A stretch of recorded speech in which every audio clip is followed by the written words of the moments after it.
Okay, so the next move we're going to cover is the push-up. So if you don't have access to a bench press, the push-up is probably your next best option in terms of developing your upper body, strong chest, shoulders, and triceps.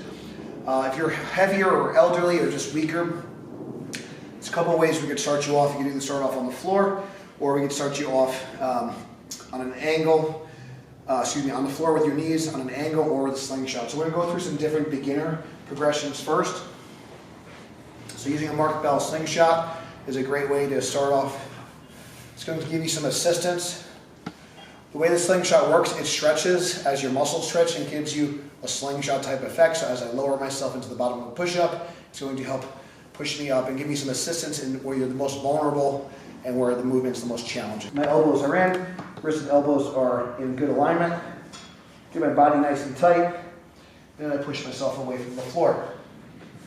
As I get comfortable with the bottom up version, I can just do normal push-ups with the slingshot on. Trying to have my shoulders, my hips rise evenly at the same time. If you don't have access to a slingshot, but you do have access to a hip circle, you can actually get a similar effect from the hip circle as well.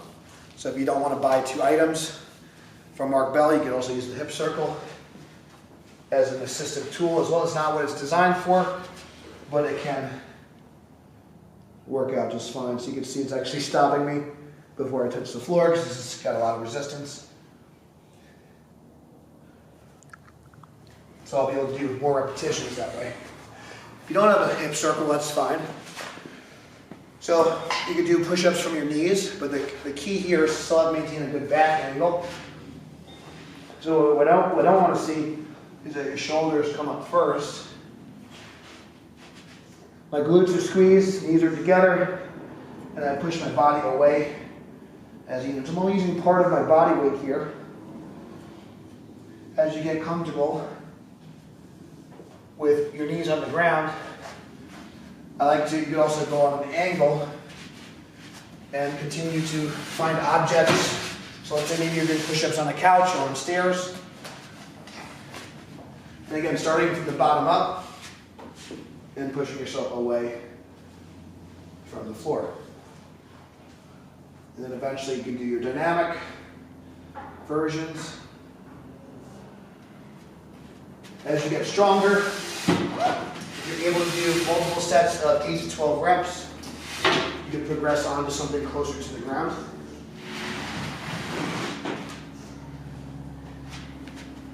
So this is a little bit closer, but still easier than a regular push-up. So as you lower the angle, the movement gets more challenging. Once you're ready to do push-ups from the floor, I again recommend starting from the bottom up.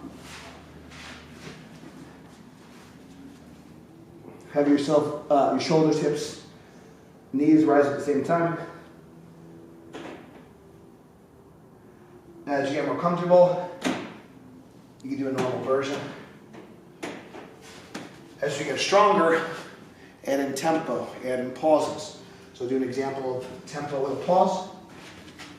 5, 4, 3, 2, 5, 4, 3, 2.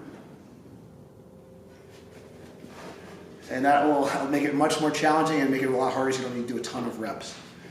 As push-ups from the floor get easier, we started from a decline position, which is easier, and now we're going to go to an incline push-up.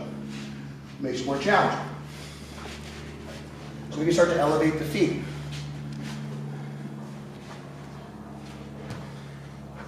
Starting with a small elevation and going to a bigger elevation. Again, as these get easier, I can adjust the elevation or add in tempo, add in pauses. So now I'm getting closer to a shoulder press position. And as I get really strong, I can do like an overhead press type push-up. And I'm not that strong, but eventually somebody can do handstand push-ups on a wall, and you can progress it more and more. That will mimic that'll be more of a shoulder press movement, whereas your regular push-ups more of like a flat benching type movement.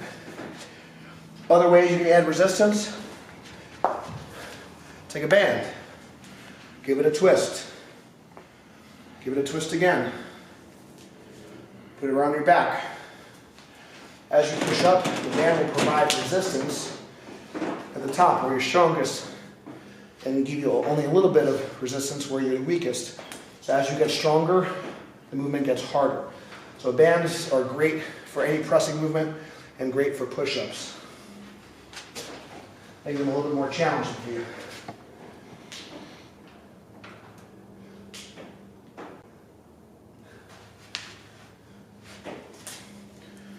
You could also do things like adjust your grip.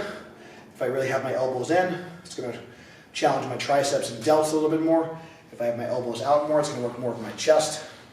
If you have wrist considerations, you could also consider doing your push-ups from your knuckles, or with hand dumbbells or push-up handles.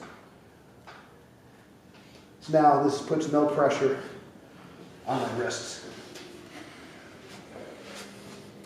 There's many variations of a push-up. Those are some basic ones, those are some progressions.